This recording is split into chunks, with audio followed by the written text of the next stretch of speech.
I was forced to babysit every Christmas for a decade. When I said no this year, my brother yelled, "You're breaking tradition." I smiled and said, "Then consider it broken." The next morning, my family woke up to a lawsuit in their inbox. I don't know exactly when I became the family babysitter, but I know when I decided I was done.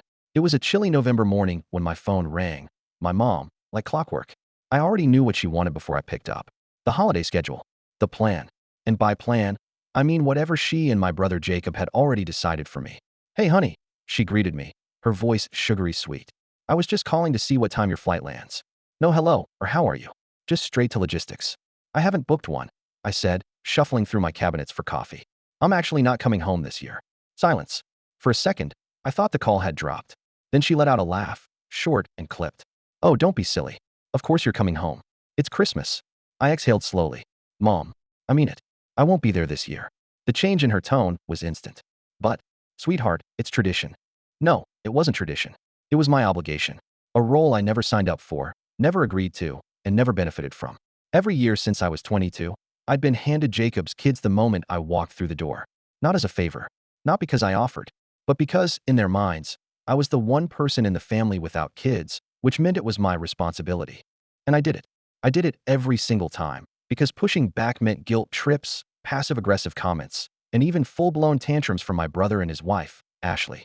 I missed holiday dinners because I was busy feeding their newborns. I watched from the other room while my cousins exchanged gifts because the toddler was teething. I ate cold leftovers alone in the kitchen while everyone else laughed over wine and desserts. Every damn year. "I just started a new job, Mom," I reminded her. "I barely have any time off, and I want to spend Christmas doing something for me this year."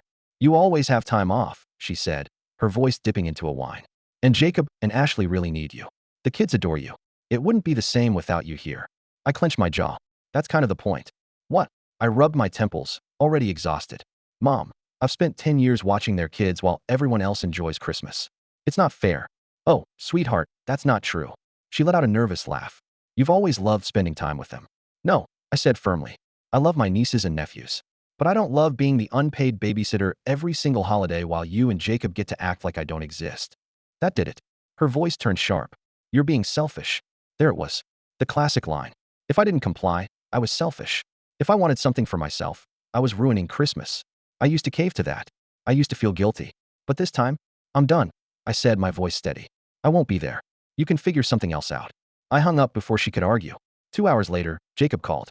I stared at my phone, watching his name flash across the screen. I already knew what was coming. I let it go to voicemail. Then he texted. "Jacob, answer the phone." "Jacob, are you serious right now?" "Jacob, you can't just break tradition because you feel like it. That's not how family works." "Jacob, call me." I took my time finishing my coffee before I finally replied. "Me, it's not tradition. It's free labor."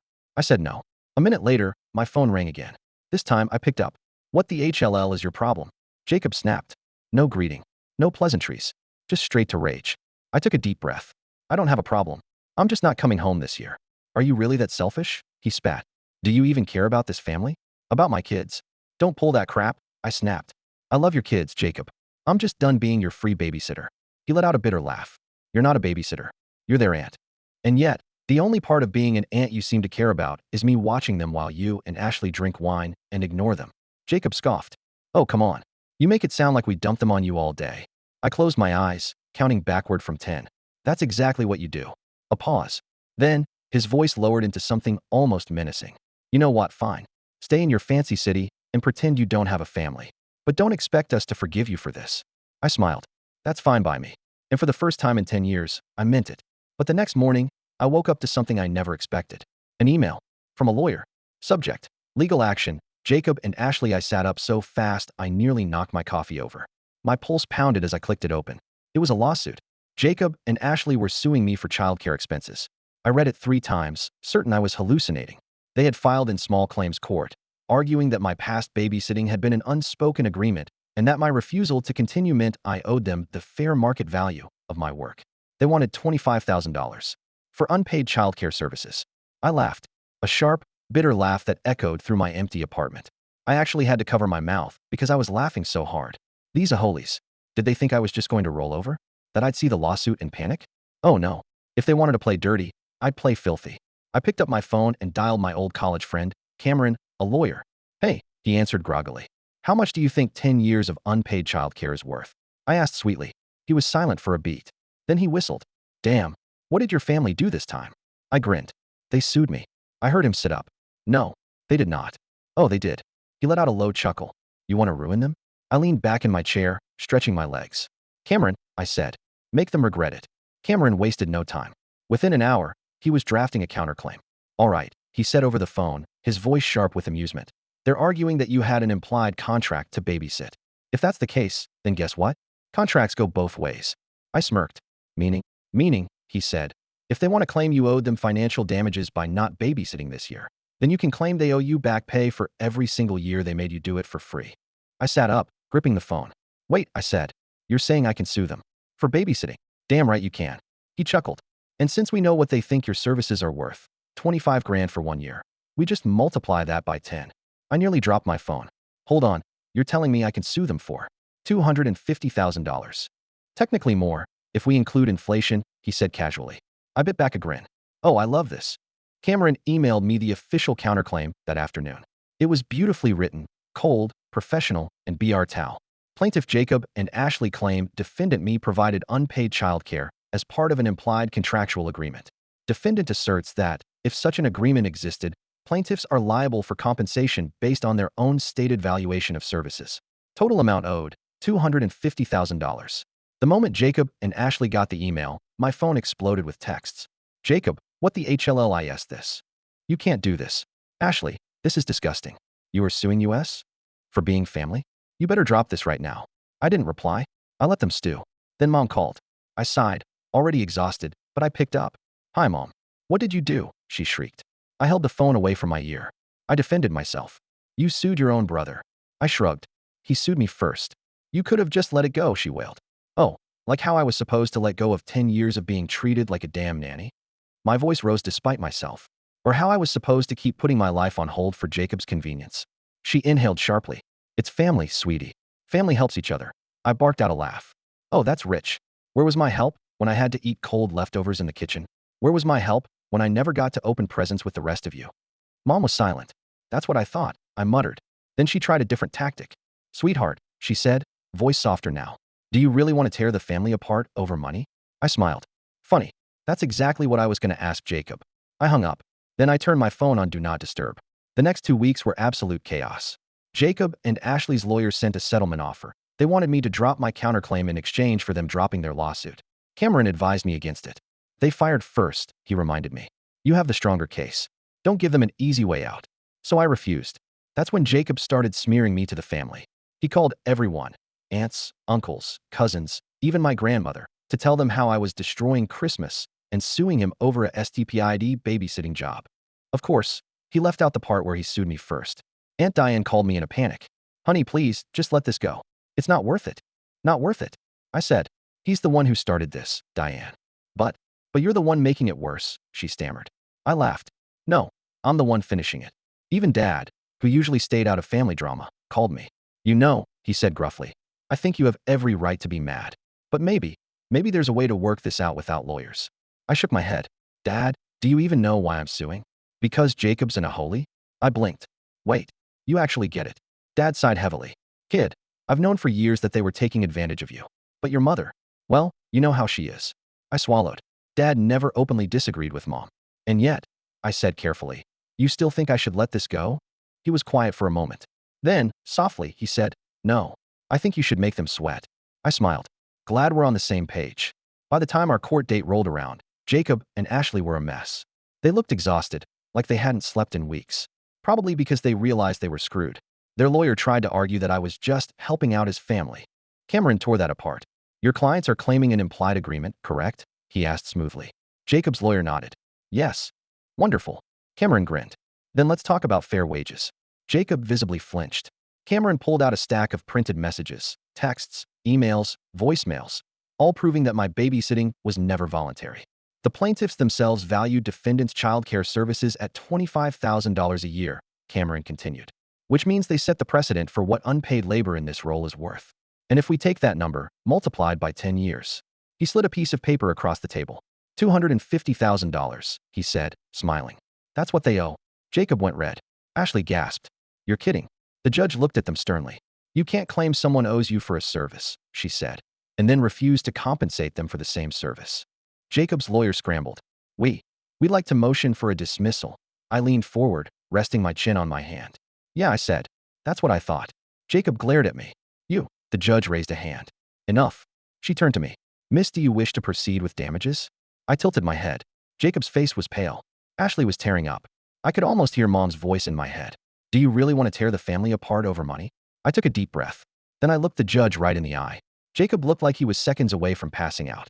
Ashley had her hands clenched so tightly in her lap that her knuckles were turning white. Mom wasn't in the courtroom, but I could feel her presence, her disappointment, her rage, her inevitable lecture about how I had ruined Christmas. I glanced at Cameron. He gave me a barely perceptible nod, waiting for my response. I turned back to the judge, inhaled slowly, and said, I'd like to proceed with damages.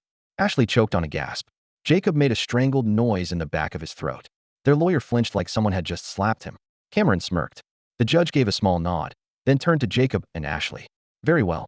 Given the evidence presented, the plaintiffs will be responsible for compensating the defendant in the amount of wait. Ashley blurted out, standing up so fast her chair screeched against the floor. This isn't fair. She's our family. The judge gave her a pointed look. You sued her first. Ashley's mouth snapped shut. Jacob, ever the hothead, slammed a hand on the table. This is bullcrap. Watch your language in my courtroom, Mr. Last Name, the judge said coolly.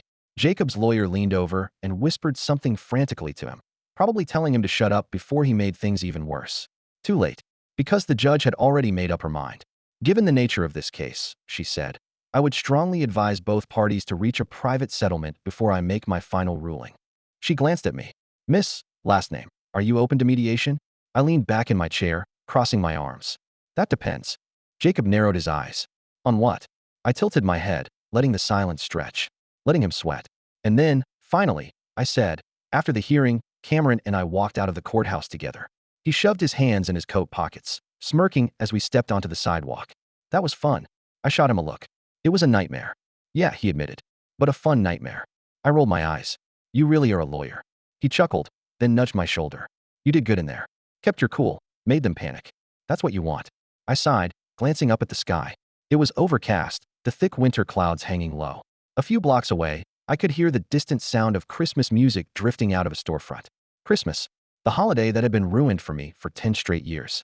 Now I wasn't sure what it meant to me anymore. Cameron must have noticed the look on my face, because he nudged me again. So, he said casually, what's next? I took a deep breath. Not sure yet. Lawsuit's still in play, he reminded me. They could settle, or you could take it all the way. You still have a decision to make. I knew that. And part of me relished the idea of making Jacob and Ashley suffer the way they had made me suffer for years. But another part of me, I wasn't sure. I exhaled slowly, watching my breath curl in the cold air. Cameron gave me a sidelong glance. Whatever you do, don't let them guilt you into backing down. I turned to him, smirking. Cameron, you think I'd let them win? He grinned. Didn't think so. We walked in silence for a while, the city bustling around us.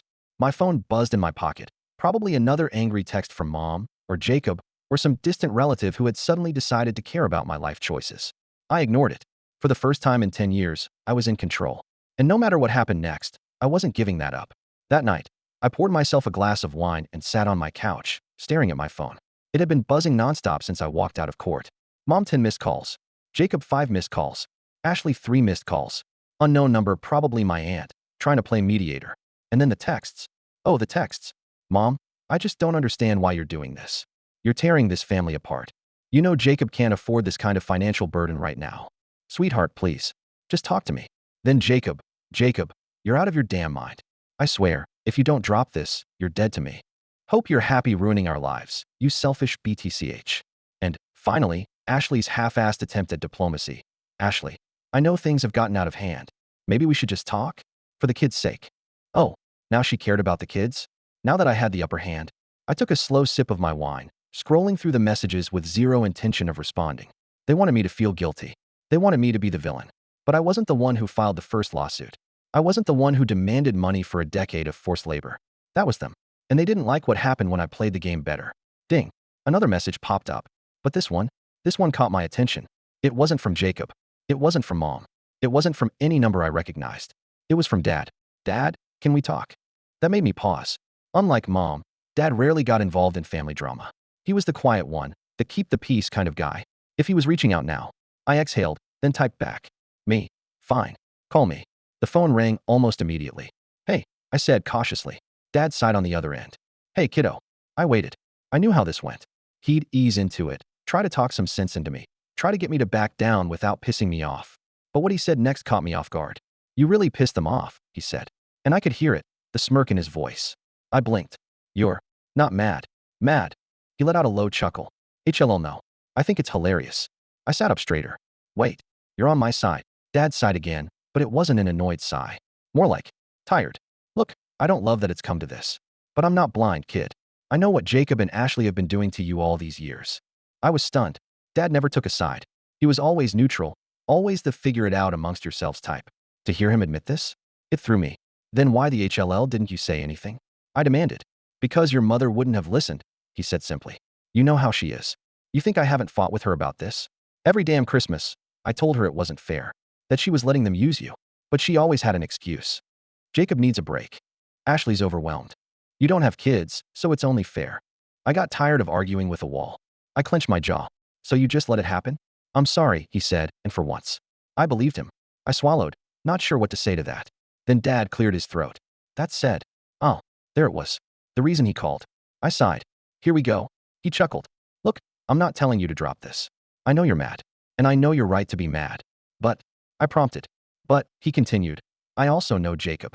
And if you push him too far, he's going to do something even st-pider than suing you. I frowned. Like what? Dad hesitated. I don't know. But he's desperate. He's embarrassed. And people do reckless things when they feel cornered. I let that sink in. Jacob had always been hot-headed. I'd seen him punch a hole in a wall when he lost a video game as a teenager. I'd seen him throw a tantrum when mom didn't let him borrow her car in high school. And now? Now he was losing control of the narrative. That had to be eating him alive. Just, watch your back, kiddo, Dad said softly. My stomach twisted. What the HLL was Jacob going to do? I took a slow breath. I hear you, Dad. But I'm not backing down. I know, he said. Just be ready for whatever comes next. We hung up. And for the first time since this whole mess started, I felt something I hadn't expected. Unease. Like the storm wasn't over yet. Like Jacob wasn't done. I didn't have to wait long to find out what Jacob was planning.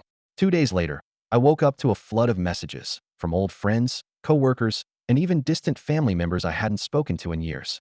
Hey, just saw that post about you. What the HLL is going on? Wow, didn't expect this from you. You okay? Is it true? Did you really sue your own brother over babysitting? My stomach dropped. I quickly checked Facebook and saw exactly what Jacob had done. He had posted a long, dramatic rant about how I was a vindictive, greedy, selfish BTCH who had betrayed family over money. But it didn't stop there. He and Ashley embellished everything. According to them, I hadn't just refused to babysit. I had demanded payment out of nowhere and threatened to sue if they didn't comply. They painted me as an opportunist, a cold-hearted aunt who didn't care about her own nieces and nephews. Oh, and the best part? They had included a picture of me holding Ava when she was a baby. With the caption, she used to love our kids.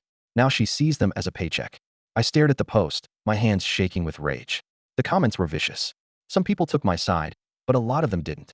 Strangers, acquaintances, even distant family members were calling me every name in the book. Wow. Entitled much. Family isn't a business, you selfish brat. No wonder she's single. No man would ever put up with this kind of greed. I clenched my jaw so hard it hurt. Jacob had just declared all-out war. Fine. He wanted a war.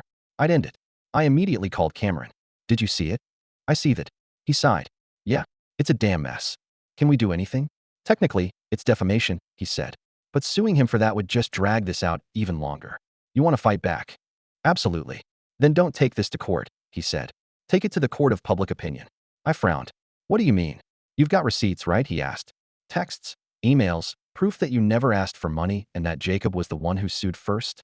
I felt a slow grin spread across my face. Oh, Cameron, I have everything. Then use it. That night, I posted my own version of the story. And I didn't hold back. I laid out everything. How I had been forced to babysit for 10 years, how I was guilt-tripped and manipulated into missing every Christmas celebration, how I finally said no once and was immediately sued by my own brother. Then, I included screenshots. A screenshot of Jacob's lawsuit, proving that he was the one who demanded money first. A screenshot of mom's texts, showing how she tried to guilt me into compliance. Screenshots of old texts from Ashley, where she literally admitted that they needed me to watch the kids because hiring a babysitter was too expensive. And finally, I ended with a single statement. Family isn't a business, right?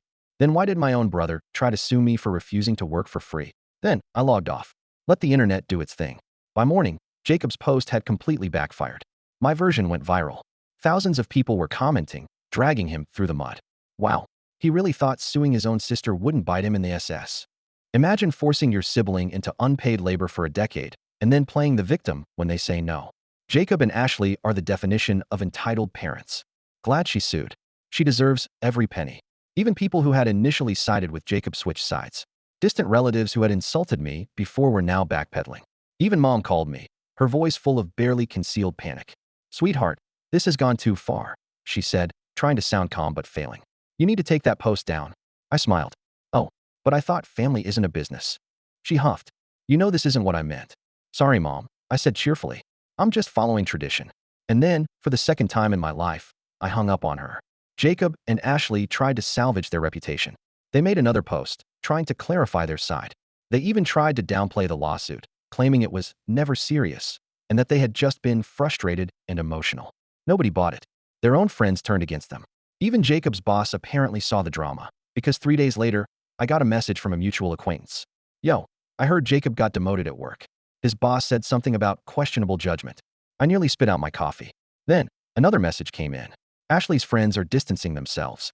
Apparently, a few of them work in childcare, and they're horrified she tried to sue her own sister instead of paying a babysitter like a normal person. I sat back, grinning. It was over. I had won. A week later, Cameron called me. "They want to settle," he said, barely containing his laughter. "Oh, now they do." "Yeah. And guess what?" He paused. "They're offering you money to make this all go away." I blinked. "Wait. What?" 50 grand, Cameron said.